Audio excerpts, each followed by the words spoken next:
ہم لوگ ان چکروں میں رہتے ہیں، اصل شریعت کو بھول گئے کہ ہمیں کیا کرنا چاہیے، ہمیں اخلاق اپنا صحیح رکھنا چاہیے، اپنے معاملات صحیح کرنے چاہیے۔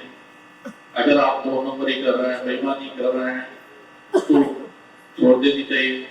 ایک شخص تھا، ایک مسئلہ تھا پراپرٹی کا، ہم لوگ اس میں فریق تھے، بیچ میں تھے، دونوں پارٹی کی طرف سے ماشاءاللہ سے وہ تبلیغ جماعت سے تعلق تھا۔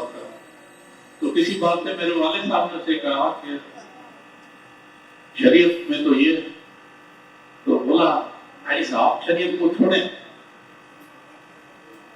اب دیکھیں تبلیغ جماعت سے منسلک باشر آدمی سفید داڑھی سے اس عمر میں بھی وہ کیا کہہ رہا کہ شریعت کو تو چھوڑیں آپ۔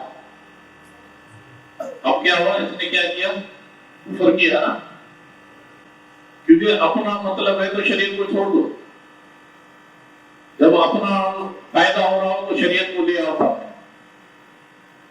یہ لوگ تبلیغ میں بھی ایسے لوگ جاتے ہیں نا، تو وہ مریض ہے، وہ صرف اپنے کاروبار کے لیے جاتے ہیں، اپنی تجارت کے لیے جاتے ہیں، یہ مریض لوگ ہیں، یہ تبلیغ کے لیے نہیں جاتے، یہ دین کے لیے نہیں جاتے، ایسے لوگ مریض ہوتے ہیں۔ ایسے لوگ مولویوں میں بھی ہوں گے، ہمارے میں بھی ہوں گے، سب جگہ ہیں، بغیر باشرہ بھی ہوتے ہیں۔